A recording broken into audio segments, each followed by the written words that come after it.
வணக்கம் நண்பா, நான் உங்கள் ஜெய்ஸ் நவீன். மீண்டும் உங்களை சந்திப்பதில் மகிழ்ச்சி.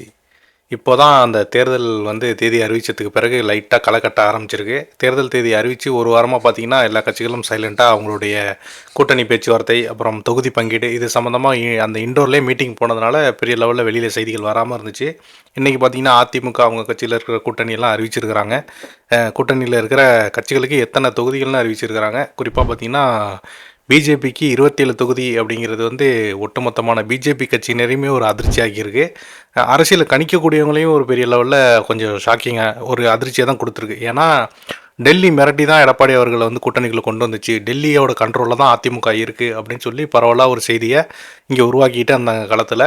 ஆனால் பார்த்திங்கன்னா ஒரு 27 சீட்டுக்குள்ளே மத்தியில் ஆள்ற ஒரு மிகப்பெரிய கட்சியான பாஜகவை எடப்பாடி கண்ட்ரோலில் கொண்டு வந்து வெறும் 27 தொகுதிகள் மட்டுமே உங்களுக்கு போதுமானதுன்னு சொல்லி கொடுத்துருக்காருன்னா உண்மையாகவே இந்த இடத்துல எடப்பாடியை பாராட்டி தான் ஆகணும். ஏன்னா சென்ட்ரல் அவங்க கையில் தான் இன்றைக்கி அதிகாரமே இருக்குது, தேர்தல் ஆணையம் அவங்க கிட்ட தான் இருக்குது.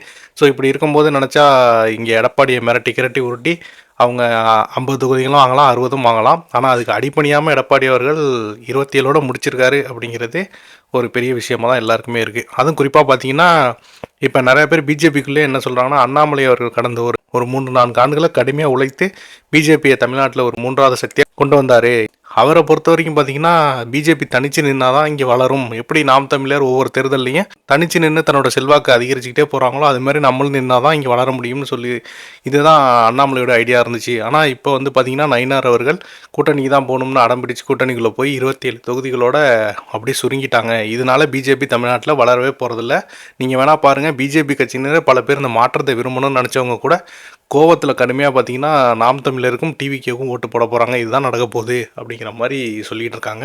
ஸோ அவங்களுடைய அதிருப்தியான அந்த ட்வீட்டுகளும் இந்த அவங்க ஸ்பேஸில் பேசிக்கிட்டு இருந்ததையும் இன்றைக்கி நான் நிறைய கேட்டேன். பிஜேபி மத்தியில் அந்த 27 தொகுதி அப்படிங்கிறது பிஜேபியுடைய அந்த அடிமட்ட தொண்டர்கள்ட்ட பார்த்திங்கன்னா உண்மையாகவே ஒரு அப்செட் தான் ஆக்கியிருக்காங்க. அவங்க மகிழ்ச்சியாக இல்லைங்கிறது நமக்கு தெரியுது. அதே டைமில் ஏடிஎம்கே சைடில் பார்த்திங்கன்னா ரொம்ப ஹாப்பியாக இருக்காங்க. பார்த்தீங்களா எடப்பாடி என்னமோ சொன்னீங்களா நீங்கள், அவர் பயந்தவர், சுபாவம் உள்ளவர், டெல்லியில் கண்ட்ரோலில் இருக்கார் அப்படின்னு. இப்படிப்பட்ட கட்சிகளை முரண்டு பிடிச்சிக்கிட்டு இருந்த டிடிவியை கூட்டணிக்குள்ளே கொண்டு வந்துட்டாரு, டெல்லியை 27 தொகுதிக்குள்ளே முடக்கிட்டாரு. எடப்பாடிக்கெல்லாம் என்ன நிர்வாகம் தெரியும்னு பேசின அன்புமணியை கூட்டணிக்குள்ளே கொண்டு வந்து 18 தொகுதி, அதாவது 20 தொகுதிகளுக்கு மேலே தான் இது வரைக்கும் அவங்க எல்லா தேர்தலையும் போட்டிகிட்டு இருந்திருக்காங்க. பாமக முறை 20க்கு கீழே இந்த தேர்தலில் தான் அவங்க போட்டிடுறாங்க. 18 தொகுதிகள் மட்டுமே அவங்களுக்கு அதிமுக கொடுத்துருக்கு. ஸோ இந்த மாதிரி பார்த்தீங்கன்னா எடப்பாடி அவருடைய சைடில் ஒரு ஸ்ட்ரைக் பண்ணியிருக்காருன்னு தான் சொல்லணும். இதை கொஞ்சம் திமுகவும் கவனிப்பாங்க. ஏன்னா அவங்க கட்சிக்குள்ளே இன்றைக்கி எல்லாரும் கூடுதல் சீட்டு கேட்டு கூட்டணிக்குள்ளே வம்பளத்திட்டு இருக்காங்க. ஸோ இப்போ எடப்பாடி இவ்வளோ சீக்கிரம் இந்த கூட்டணியை முடித்து அடுத்து பிரச்சாரத்துக்கு தயாராகும்போது திமுக அடுத்து அவங்களோட கேம் எப்படிங்கிறத ஸ்டார்ட் பண்ணுவாங்க. ஸோ அதிமுகவுடைய தேர்தல் வேலைகள் இப்படி போயிட்டுருக்கு அப்படின்னா டிவிக்கு என்ன பண்ணிகிட்டு இருக்காங்க? ஏன்னா டிவிக்கு ஒரு பெரிய ஒரு புரட்சி ஏற்படுத்த போகிறாங்க. 2026 விஜய் சிஎம்மாக போகிறாரு. தமிழ்நாட்டில் மிகப்பெரிய ஒரு மாற்றம் நடக்க போது. கடந்த 60 ஆண்டுகளாக ஆண்ட கட்சிகள் இல்லாமல் போகிறாங்கன்னு சொல்லி ஒரு மிகப்பெரிய ஒரு செய்தி உருவாக்கத்தை பண்ணிக்கிட்டே இருந்தாங்க. பட் பார்த்தீங்கன்னா டிவிக்கே தேர்தல் அறிவித்து ஒரு வாரமாக எந்த ஒரு வேலையும் இல்லை. புதுச்சேரியில் வேட்பாளர் நேற்று அறிவிச்சிருக்காப்புல விஜய் தரப்பில்.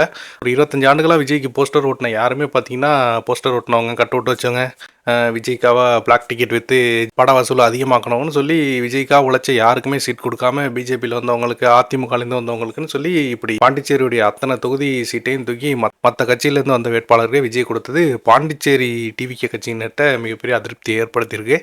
ஸோ இது ஒரு புறம் இருக்க பார்த்தீங்கன்னா அந்த ரஜினி பிரச்சனை அப்படியே இப்போ அவர் மன்னிப்பு ஆதரிச்சு நான் மன்னிப்பு கேட்டதுனால கொஞ்சம் அப்படியே அமைதியாக இருந்த நிலையில் அஜித் ரசிகர்களும் பார்த்தீங்கன்னா ஒரு பக்கம் கொந்தளிச்சு போயிருந்தாங்க. என்னென்னா ரஜினி அவர்கள் இந்த விஷயத்தை விடுறதா இல்லை, பெரிய லெவலில் இறங்கி அடித்து ஆதரிச்சு நான் மன்னிப்பு கேட்க வச்சுட்டாரு. நம்ம அஜித் அவர்களை பற்றி ஒரு மேடையில் பார்த்தீங்கன்னா டிவிகே கட்சியில் இருக்கக்கூடிய ஃபெலிக்ஸ் இருக்கார்ல, அவர் ஒரு மேடையில் என்ன பேசியிருப்பார்னா, இங்கே இருக்கிற பல நடிகர்கள், அதாவது உச்ச நடிகர்கள், நல்லா கவனிச்சுக்கணும், உச்ச நடிகர்லாம் யாரை சொல்கிறாரு, டாப்பில் இருக்க டாப் 3 நடிகர்கள் உங்களுக்கே தெரியும்.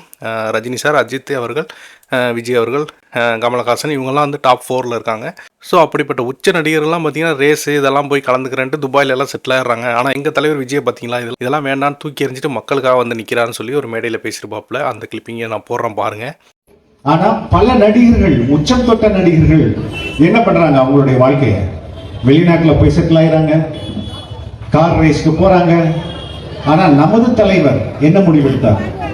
இத்தனை ஆண்டுகள் என்னை உச்சத்திற்கு அழைத்து சென்ற இந்த மக்களுக்காக நான் என் எஞ்சியுள்ள வாழ்நாளை திருப்பி தருகிறேன். இது மிகப்பெரிய அளவில் பார்த்தீங்கன்னா, இப்போ இந்த சூப்பர் ஸ்டார் அவர்கள் விவகாரம் பெரிய லெவலில் பிரச்சனை ஆனோன்னா, இதை எடுத்து டிஎம்கே இப்போ பெருசாக அஜித் ரசிகர்களையும் எப்படின்னா விஜய்க்கு எதிராக திருப்புறதுக்கான வேலைகளில் அவங்க இறங்கியிருக்காங்க. இதான அரசியல். அந்த ஓட்டெலாம் நமக்கு ஆதரவாக திருப்புறதான அரசியல். ஸோ அதே மாதிரி பார்த்தீங்கன்னா, அந்த ஓஞ்சி கிடந்த அஜித் விவகாரத்தை திரும்ப எடுத்து திமுக ஐடிவிங், ஏடிஎம்கே ஐடிவிங், அப்புறம் நாம் தமிழர் ஐடிவிங்லாம் எடுத்து பெரிய லெவலில் சமூக வலைதளத்தில் பரப்பும்போது, இப்போ பார்த்தீங்கன்னா ஃபெலிக்ஸ் அவர்கள் ஒரு இன்டர்வியூ கொடுத்துருக்காங்க. அதில் என்ன சொல்லியிருக்காங்க அப்படின்னா, நான் வந்து அஜித் அவர்களை திட்டிட்டேன்னு சொல்லி பரப்புகிறாங்க. அஜித் அவர்களெல்லாம் நான் திட்டலைங்க, நான் சொல்லவே இல்லை அஜித் அவரை பற்றி. இங்கே சென்னையில் நடந்துச்சுல ஒரு கார் ரேஸ், அதை பற்றி பேசினேன். நம்ம உதயநிதி ஸ்டாலினை பற்றி தான் பேசினேன். இது அஜித் அவர்களுக்கு எதிராக திருப்பி விட்றாங்க, அஜித் ஃபேன்ஸுக்கு எதிராக அப்படிங்கிற மாதிரி ஃபெலிக்ஸ் அவர்கள் வந்து இந்த பிரச்சனையிலேருந்து லைட்டாக தலையை வெளியில் எடுத்துருக்கிறாரு. இன்னொன்று சார், அதில் அஃபெண்ட் ஆகிறது யாரோ ஒரு இன்னொரு நபராவோ இல்லை ஒரு தலைவராகவோ இருக்கிறாங்க.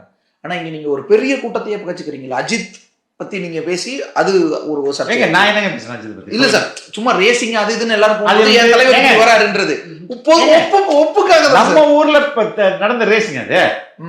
உதயநிதி ரேஸ் விட்டு இருந்தார்ல இல்லையா? அஜித்தை சொல்ல நான் எதுங்க அஜித்தை சொல்லுவேன்? Okay okay. இல்ல எல்லாரும் அப்படிதான் புரிஞ்சுக்கிட்டு அப்படி புரிஞ்சுப்பாங்க.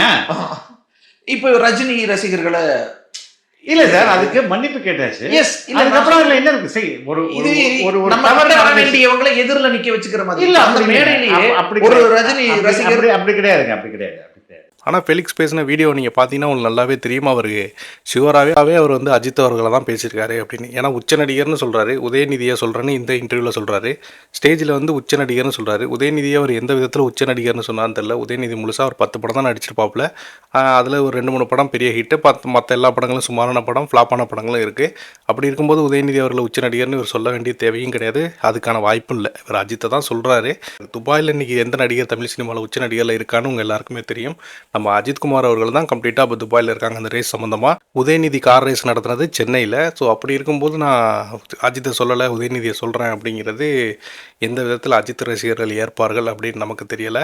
பட் அவங்களோட கோபத்தை தணிக்கும் விதத்தில் அவர் இப்படி மாற்றி பேசியிருக்கிறாரு. பட் இதை நிறைய அஜித் ரசிகர்கள் நான் பார்க்கும்போது எக்ஸ்தலத்தில் இம்சேரன்சனில் வடிவேல் சொல்ல மாதிரி இல்லை இதை என் மனசு ஏற்காது அப்படிங்கிற மாதிரி நிறைய பேர் பேசிகிட்டு இருக்காங்க.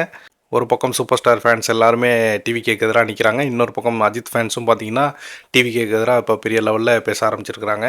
இதில் பத்தாவதுக்கு அவங்களுக்கு கூட்டணி வேறு அமையல டிவிகேக்கு. விஜயும் இன்ன வரைக்கும் களத்துக்கு வேலை செய்ய வரவே இல்லை. நாம் தமிழர்லாம் பார்த்தீங்கன்னா பெரிய லெவலில் களத்தில் இறங்கி வேலை செய்ய ஆரம்பிச்சிட்டாங்க. ஏடிஎம்கே கூட்டணியை முடிச்சு விட்டாங்க. டிஎம்கே ஃபைனல் பண்ணுற ஸ்டேஜில் இருக்காங்க. பட் இப்போ வரைக்கும் டிவிகே தரப்பில் விஜய் அவர்கள் அடுத்து என்ன பண்ண போகிறாருன்னு தெரியாமல் அந்த கட்சியின் தொண்டர்கள் உட்கார்ந்துருக்கிறாங்க. ஸோ இப்படி இருக்கும்போது பார்த்தீங்கன்னா பேசினதுக்கெல்லாம் விளக்கம் கொடுத்தே இந்த கட்சியின் பேச்சாளர்களுக்கு நாட்கள் இப்படியே போயிட்டுருக்கு.